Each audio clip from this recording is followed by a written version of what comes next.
வணக்கம் நண்பர்களே. நம்மளுடைய பெருமைமிகு இந்து மதத்துக்கு பல சிறப்புகள் இருந்தாலும் இன்னைக்கு ஒரு குறிப்பாக ஒரு செய்தியை பற்றி பேசலாம்னு நினைக்கிறேன்.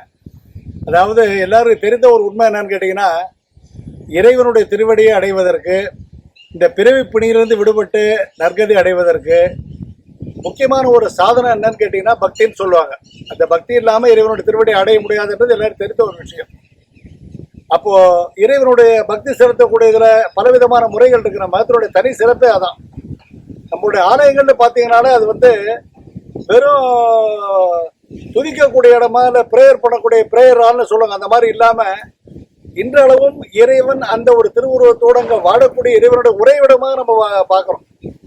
அப்படிங்கிறப்போ பிற மதத்துவம் நம்மளுடைய சனாதன தர்மத்தோட அடிப்படை வேறுபாடுன்னு கேட்டிங்கன்னா, பலவிதமான முறையில் இறைவனிடத்தில் பக்தி பாராட்ட முடியும்.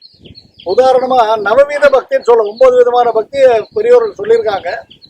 சிரவணம், கீர்த்தனம், ஸ்மரணம் அப்படின்னு சொல்ற 9 விதமான பக்தி. சிரவணம்னு சொன்னா இறைவனுடைய புகழை கேட்பது, காதால கேட்கறது. ஸ்மரணம் சொன்னா இறைவனுடைய புகழை உச்சரிப்பது, இறைவனை ஜெபிப்பது. கீர்த்தனம்னு சொன்னீங்கன்னா உங்களுக்கு சிரவணம், ஸ்மரணம், கீர்த்தனம். கீர்த்தனம் சொன்னா இறைவனுடைய புகழை பாடுவது. அப்புறம் பாத சேவனம் சொன்னா இறைவனுக்கு தொண்டு செய்வது. அப்புறம் தாசியம்னு சொன்னா இறைவனுடைய திருப்பணிகளே தொண்டில் ஈடுபடுவது, இறைவனுடைய திருவடிகளுக்கு தொண்டு செய்வது. அதே மாதிரி சொல்றப்ப பார்த்தீங்கன்னா உங்களுக்கு அர்ச்சனம், இறைவனை அர்ச்சனை செய்வது, இறைவனுடைய பெருமைகளை அர்ச்சனை செய்வது. மந்திரம்னு சொன்னா இறைவனை துதிப்பது, பாடுவது. சக்கியம்னு ஒண்ணு இருக்கு. சக்கியம்னு கேட்டீங்கன்னா என்ன? இறைவனோட நட்பு உறவாடுவது. இறைவனை நண்பனாக பார்க்க முடியுமா அப்படின்னு கேட்டா முடியும். அதுக்கு பல உதாரணங்கள் இருக்கு. சுந்தரமூர்த்தி நாயனார் வரலாறுலே வருங்க. கடைசியா சொல்லக்கூடியது என்ன? ஆத்ம நிவேதனம், இறைவனோடு இரண்டரை கலப்பது. அப்ப சிரவணம், கீர்த்தனம், ஸ்மரணம், பாத சேவனம், தாசியம், அதே மாதிரி அர்ச்சனம், வந்தனம், சக்கியம், ஆத்ம நிவேதனம். 9 விதமான பக்தி சொல்றதா இல்லையா? அதுதான் முடிஞ்சு போச்சான்னு இல்ல, இன்னொரு 4 விதமான பக்தின்னு சொல்றாரு பாருங்க. நம்மளுடைய நாயன்மார்கள்ல முதன்மையாக கருதப்படக்கூடிய நால்வர் சொல்லுவோம். திருநாவுக்கரசர், திருஞான சம்பந்தர், சுந்தரமூர்த்தி நாயனார், மாணிக்கவாசர், 4 பேர் சொல்றோம் இல்லையா? அந்த 4 பேர் எப்படி பக்தி பாவத்துல இறைவனுடைய திருவடியை அடைந்தார்கள், இவருடைய இரண்டரை கலந்தார்கள் பார்க்கிறப்போ 4 விதமான பக்தி மார்க்கங்கள் வெளிப்படும். திருஞான சம்பந்தர் இறைவனை ஆண்டவராக பார்த்தார். ஆண்டான் அடிமை பாவத்துல அப்படி எஜமானன் விசுவாசின்ற முறையில் அது அவருடைய பக்தியை நீட்சி பெறும். திருஞான சம்பந்தரும் இறைவனை தாயாகவும் தன்னை சேயாகவும் பார்த்தார். தன்னை காத்து ரட்சிக்கின்ற தாயாக இறைவனை பார்த்தார். அதான் சீர்காழியில குளக்கரையில திருஞான சம்பந்தருக்கு திரு உமையம்மை பாலூட்டிருந்தா வரலாறு. அப்ப அப்பர் காட்டிய பக்தி பாவம் ஆண்டான் அடிமை எஜமானன் விசுவாசி என்ற முறையில போறப்போ திருஞான சம்பந்தர் காட்டிய பக்தி பாவம் எப்படி இருந்தது? தாயாகவும் இறைவனை தாயாகவும் தன்னை சேகம் ஆகிட்டுக் கொண்டான்னு சொன்னோம். சுந்தரமூர்த்தி நாயனார் ஒருபடி மேல போய் இறைவனை நண்பனாகவே பார்த்தார். இறுதி வரை சுந்தரமூர்த்தி நாயனாருடைய வரலாறு பார்க்கின்ற போது அவர் நண்பனாக அவருடைய ஆணைக்கு கட்டுப்பட்டு இறைவன் பல திருவிழாக்கள் நடத்திருக்கான். அந்த கதையை விரிவா நம்ம பார்க்கலாம் பின்னாடி. அப்போ நண்பனாக பார்க்க முடியுமா? முடியும். இது ஒரு பக்தி பாவம். மாணிக்கவாசர் எப்படி பார்த்தாரு? புதுக்கோட்டை மாவட்டத்தில் அறந்தாங்கி தாண்டி போறப்ப திருப்பரந்துறைன்னு சொல்லக்கூடிய ஆவுடையார் கோயில் வரும். அங்க இறைவன் குருவடிவாக காட்சியளித்து தடுத்தாட்கொண்டார் சொல்லுவாங்க. அதான் ஓலை கொடுத்து ஆட்கொண்டார் சுந்தரமூர்த்தி நாயனார, பாலை கொடுத்து ஆட்கொண்டார் சீர்காழியில திருஞான சம்பந்தர, சூறை நோய் சொல்ற வைத்து வரையை கொடுத்து ஆட்கொண்டார் திருஞான சம்பந்தர. அதே மாதிரி மாணிக்கவாசருக்கு சுட்டருக்கு வெயில வெறுக்கால அந்த பாண்டிய மன்ன நடக்க விடுறப்போ காலை கொடுத்து ஆட்கொண்டார் சொல்லுவாங்க. அப்போ ஓலை, சூளை, காலை, பாலைன்னு இப்படி 4 விதமான பக்தி அதுவும் போயிட்டே இருக்கு. சரி, அதுதான் முடிஞ்சான்னு கேட்டீங்கன்னா சொன்னா நீங்க ஆச்சரியப்படுவீங்க.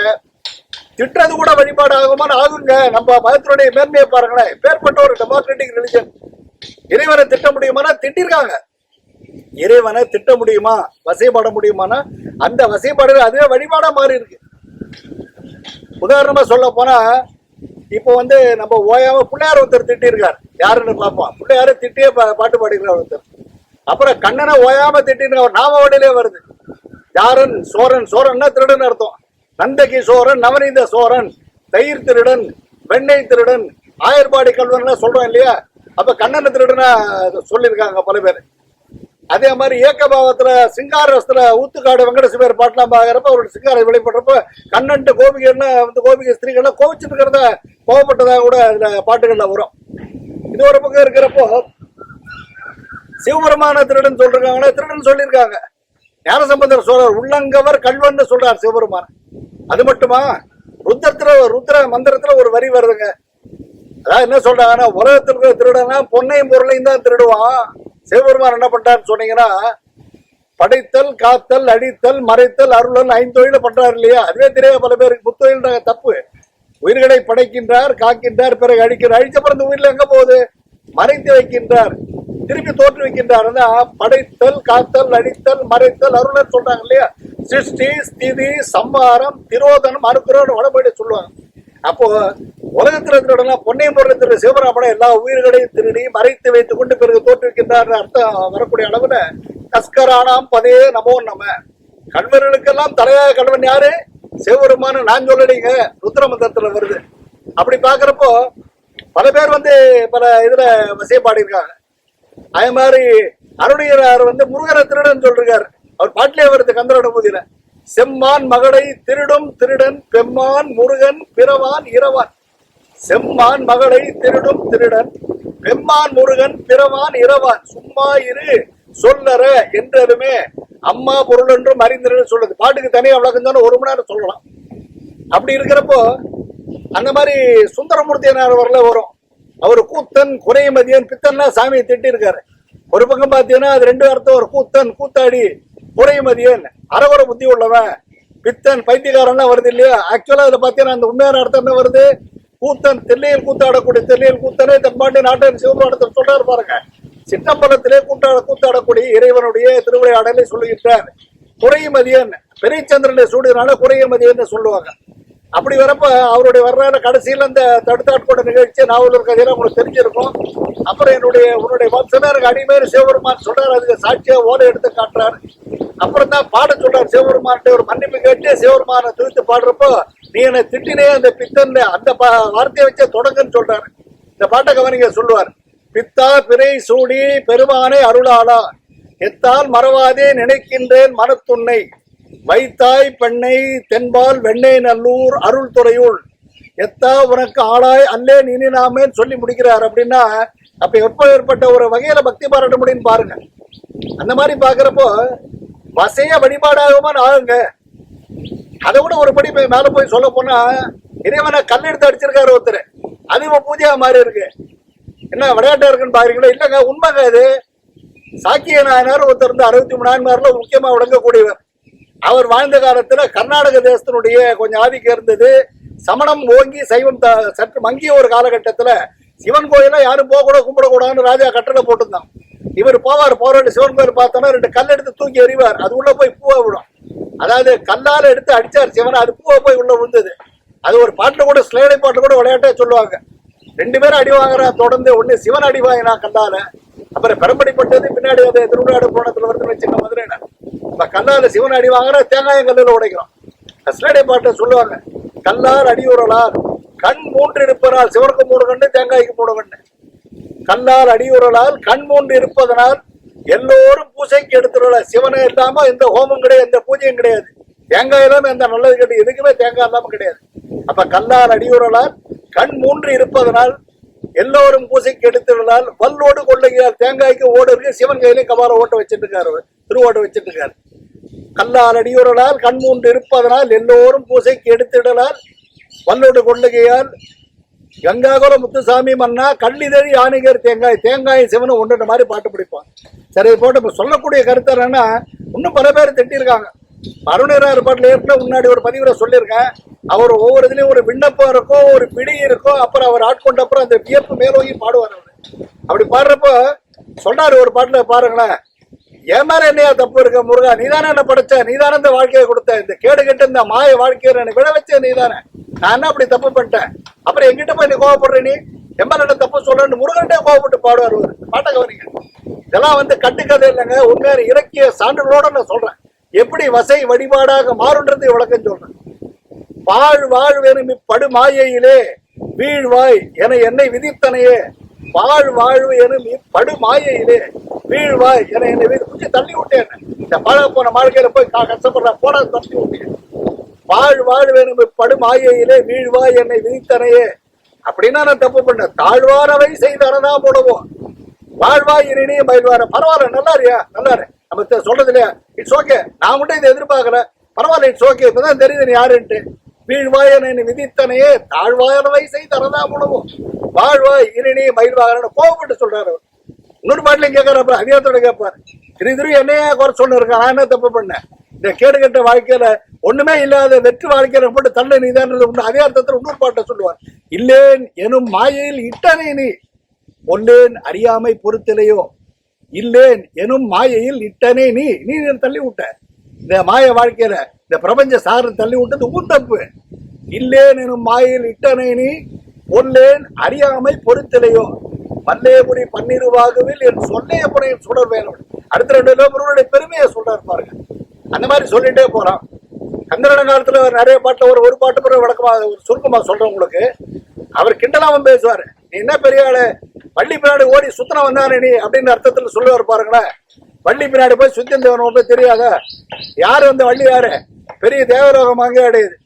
திணைப்புலத்துல காக்கா குறி ஓட்டினத குரத்தி பொண்ணு வள்ளி பின்னாடி போய் அலைஞ்ச வந்தானே என்ற அர்த்தத்துல சொல்லுவார் பாருங்களேன். பெரும்பை புனத்தினுள் சிற்றேனல் காக்கின்ற பேதை கொங்கை விரும்பும் குமரனை. பெரும்பை புனன்னு திணை விளையக்கூடிய புஞ்சை பயிர் திணை விளையக்கூடிய திணைக்களம். அதுல காக்கா குருவி வராம அந்த திணையை பாதுகாத்து ஆலோலம்பாடு ஓட்டி இந்த வள்ளி பிராடி சூத்திரம் தானே. பெரும்பை புனத்தினுள் சிற்றேனல் காக்கின்ற பேதை கொங்கை விரும்பும் குமரனை. அடுத்த 2 வரல பிரமாதமான கருத்து வரும். அப்படியே ஹையஸ்ட் பிலாசபி போயிடுவார். மையம்பினால் மெல்ல மெல்ல உள்ள அரும்பும் தனிப்பரமானந்தம் தித்தித்து அறிந்த அன்றே கரும்பும் துவர்த்து சென்றேன்னு புளித்தர கைத்ததுவேன். இதுல முதல்ல 2 பேர்ல திட்டு வரும், வசை வரும், பிற 2 பேர் முருகனுடைய பெருமை வரும். அப்படி பாக்குறப்ப தனியா விளக்கம் சொன்னா 1 மணி நேரம் சொல்ல ஆழ்ந்த அர்த்தம் புரிந்த பாடல் எழுதலாம். எல்லாத்துக்கும் தனித்தனி விளக்கம் சொன்னா தனித்தனி பதிவா போட வேண்டியிருக்கும். பட் இது சொல்லக்கூடிய கருத்து மைய கருத்து என்னன்னா, நம்மளுடைய சனாதன தர்மத்தினுடைய மேன்மையை விளக்கக்கூடிய முகாந்திரமாக இறைவனிடத்திலே கோபப்படுவதும் இறைவனிடத்திலே கோபப்பட முடியுமா முடியும், உறவாட முடியுமா முடியும், நண்பனாக பாவிக்க முடியுமா முடியும். இறைவனை நாம் கடித்து கொண்டாலும் திட்டினான வசையமாறி பொழிந்தாலும் கூட இந்த பக்தியின் ஒரு பாவமாக வெளிப்பாடாகத்தான் பார்க்க வேண்டும் என்கிற கருத்தை உணர்த்தக்கூடிய விருந்தோடு பேசிட்டு இருக்கேன். அதே மாதிரி அபிராம் பட்டர் சொல்ல இருப்பாருங்களேன், எவ்வளவுதான் உனக்கு பிடிக்காத விஷயம் சொன்னாலும் என்ன விட்டுற மாட்டேன், உனக்கு பிடிக்காத பல தப்புகளை நான் பண்ணிட்டு இருக்கேன். இறைவனுக்கு விருப்பம் இல்லாத, இறைவனுக்கு ஒவ்வாத, இறைபக்தி ஒவ்வாத பல தவறுகளை செய்யக்கூடிய கடைநிலை மனிதன் தான் நானு. ஆனா அப்படின்னா என்ன கையை விட்டுற மாட்டேன்னு எனக்கு தெரியும். எனக்கு ஒருவேளை என்ன கை விட்டுட்டேன்னா கூட நான் பத்தி கவலைப்பட மாட்டேன். நான் உங்ககிட்ட எப்படி பக்தி பாராட்டின்னு தான் இருப்பேன்ற அர்த்தத்துல சொல்லுவார் பாருங்களேன். இது எவ்வளவு கொஞ்சம் ரொம்ப விரிவா சொல்லலாம், சுருக்கமா சொல்றேன். நான் எவ்வளவு தப்பு பண்ணியிருந்தாலும் மன்னித்து ஆட்கொண்டவர்கள் உன்னுடைய வேற அப்படின்னு விட்டுட்டேன்னு வச்சுக்க, அதுக்காக நம்மள நான் விட்டுற மாட்டேன். உங்கள்கிட்ட நான் இதே மாதிரி இதே பக்தியோட இருப்பன்றதுல வெறுக்கும் தகைமகள் செய்யணும் நம் அடியாரை மிக்கோர் ஒருக்கும் தகைமை புதியதென்று புதுநெஞ்சை உண்டு கருக்கும் திருவிடற்றான் இடப்பாகம் கலந்த பொண்ணு மறுக்கும் தகைமைகள் செய்யணும் யார் உன்னை வாழ்த்துவனே சொல். நீ விற்கக்கூடிய பல செயல்களை நான் செய்தாலும் என்னை ஆட்கொண்டார் நம்பிக்கை எனக்கு இருக்கு. அப்படி ஒருவேளை நான் எதிர்பார்க்கிறபடி நீ என்னை ஆட்கொள்ளாமல் போய்விட்ட என்று சொன்னாலும் கூட நான் உன்னை வாழ்த்துறதே உன்னோட பக்தி பாராட்டை விட்டுட மாட்டேன்ற அர்த்தத்துல போடுறேன். கடைசியா ஒரு பாட்டை சொல்லி முடிக்கிறேன்.